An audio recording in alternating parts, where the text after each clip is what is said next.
Olá, meu nome é Paulo Castro e irei apresentar o meu trabalho de conclusão de curso, intitulado Implicações da experiência de cárie na qualidade de vida de adolescentes com e sem anemia falciforme, orientado pela professora doutora Carla Figueiredo Brandão Maciel.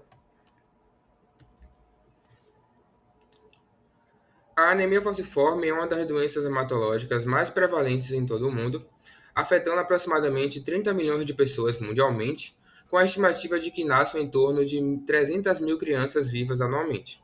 No Brasil, estima-se que haja em torno de 60 a 100 mil pessoas com anemia falciforme, sendo a Bahia a unidade federal de maior incidência.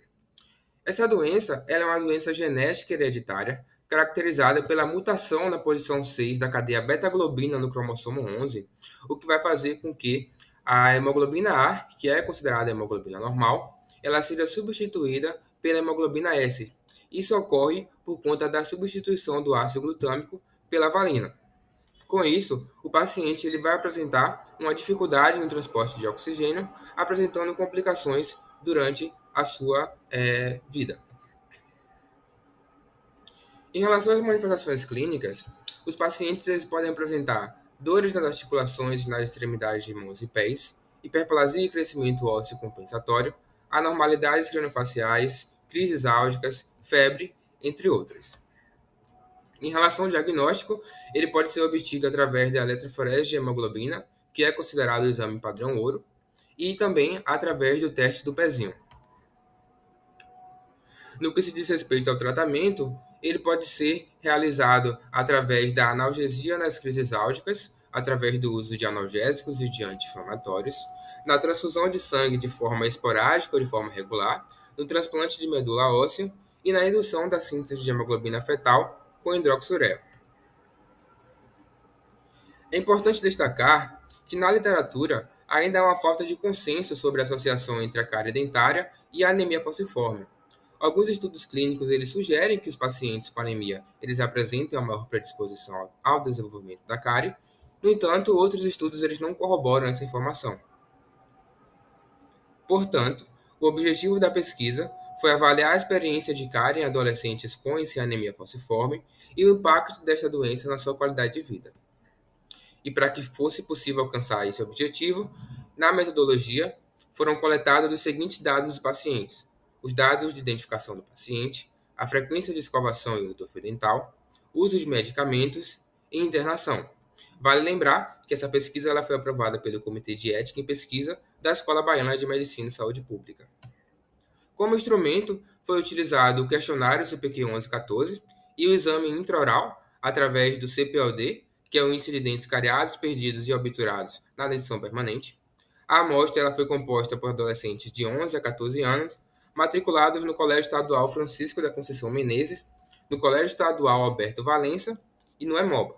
Em relação ao tempo de pesquisa, essa pesquisa ela já vem sendo realizada em torno de 2 anos. O questionário CPQ 1114, ele é um questionário que é composto por 41 questões, que vai ser dividida entre identificação e avaliações globais, e 37 questões que vão abranger justamente 4 domínios: sintomas orais, limitações funcionais, bem-estar emocional e bem-estar social.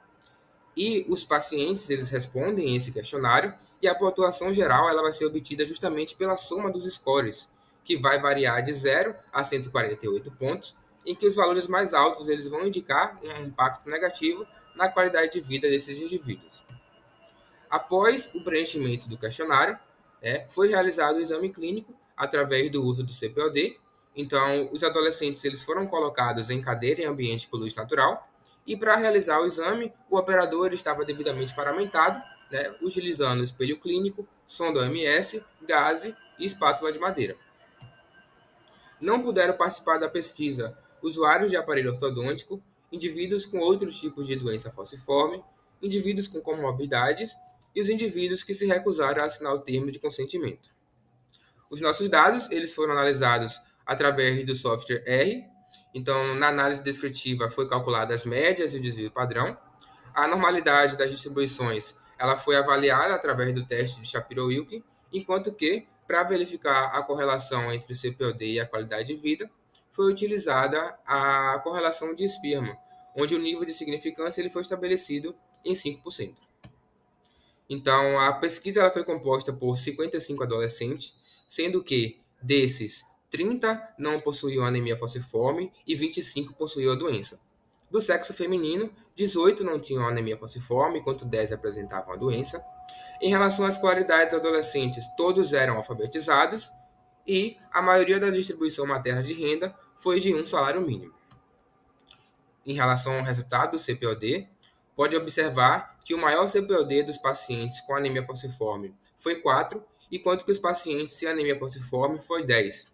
Além disso, pode-se observar também que nos pacientes com anemia falciforme pode-se encontrar 76% de indivíduos sem cárie, ou seja, CPOD zero, enquanto que nos adolescentes sem anemia falciforme, né, encontramos apenas 20%.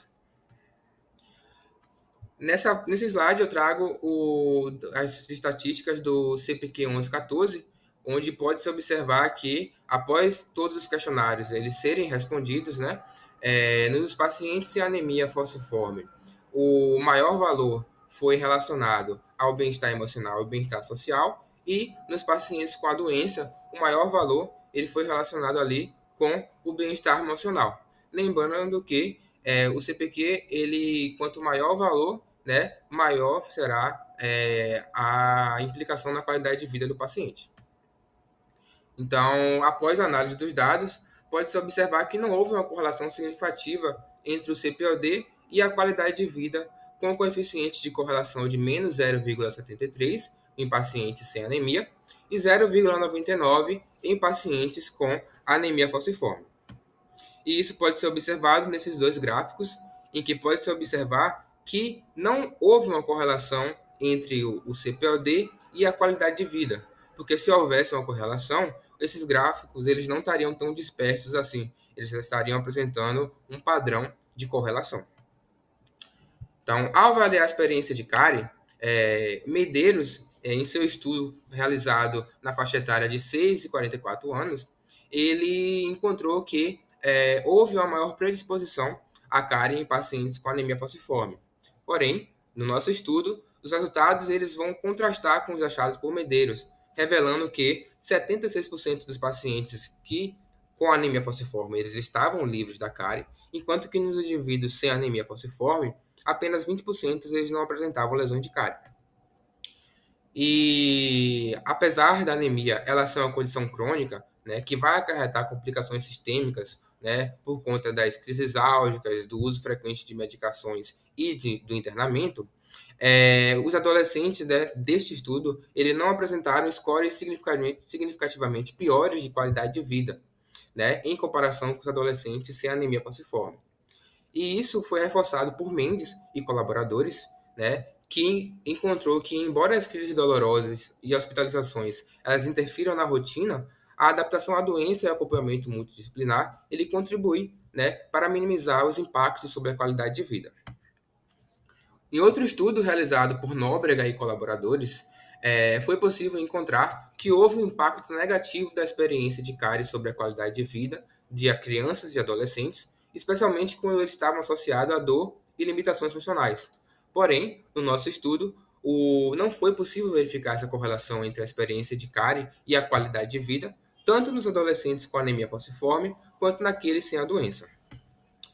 Portanto, conclui-se que não houve um impacto da experiência de cárie dentária na qualidade de vida tanto dos adolescentes com anemia falciforme quanto naqueles sem a doença, assim como a presença da anemia, né, bem como as condições frequentes que estão associadas a ela, como internamento, uso de medicações, elas não constituíram, né, isoladamente fatores determinantes para o desenvolvimento da cárie dentária.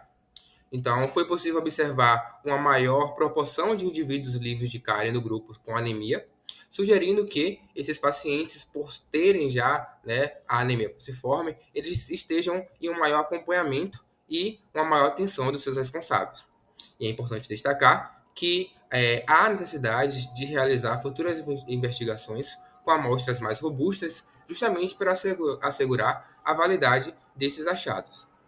Essas foram as referências utilizadas para a confecção do slide. Muito obrigado pela atenção de todos.